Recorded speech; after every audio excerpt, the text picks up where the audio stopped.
Depuis 1926, la foire européenne est le rendez-vous de la rentrée avec des rituels bien connus des habitués. Pays invités, concours d'artisans, expositions agricoles, camelots et un ministre pour couper le ruban. Et l'heureux élu cette année, c'est le ministre de l'économie, Bruno Le Maire. On me disait, à l'ère du numérique, est-ce que c'est encore utile d'avoir une foire où il y a des exposants, des clients, des gens qui viennent circuler? Je dirais que c'est encore plus nécessaire. Je ne crois pas à une société désincarnée. On a besoin de voir les gens, de se rencontrer, de se serrer la main, d'échanger, de parler, de dialoguer. Et les foires, elles sont faites pour ça. Strasbourg est un lieu de rencontre. Un lieu de rencontre économique, un lieu de rencontre culturelle. Et une foire comme celle de Strasbourg, elle donne l'occasion à tout le monde de se rencontrer, de voir quelles sont les perspectives d'emploi, le développement économique dans la région.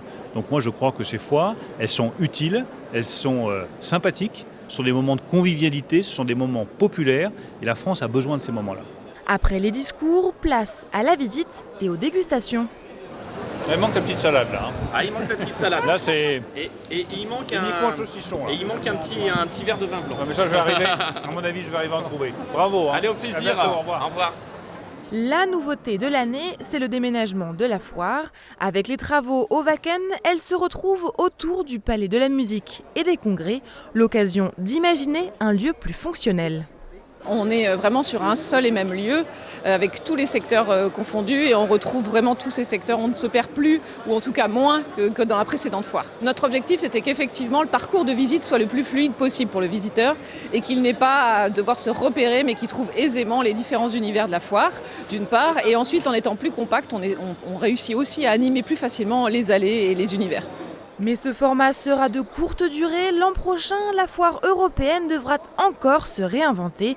Les travaux du futur parc des expositions vont débuter, l'obligeant une nouvelle fois à déménager avant de reprendre sa place et pour de bon.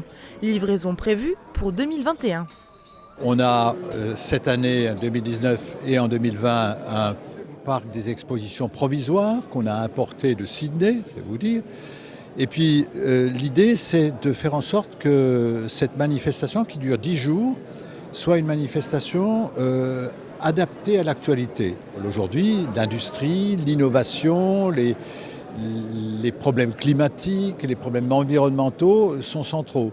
Et donc il faut que cette foire européenne s'inscrive dans ce contexte-là. C'est ce que nous essayons de faire et en investissant fortement dans ce nouveau parc des expositions.